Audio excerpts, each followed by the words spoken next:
বেশ কিছুদিন আগে গঙ্গারপাড়ে গেছিলাম পিকনিক করতে। তা গঙ্গারপাড়ে পিকনিক শুরু হলো এই কচুরি আর ছোলার ডাল দিয়ে।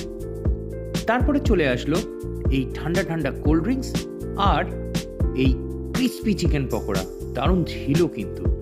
তারপরে নৌকার ঢেউয়ের আনাগোনা দেখতে দেখতে চলে আসলো এই গরম গরম ফিশ ফ্রাই, আসল ভেটকির ফিলে দিয়ে, এবং এক কামড়েই বুঝেছিলাম বেশ মোটা ফিলে দিয়ে তৈরি।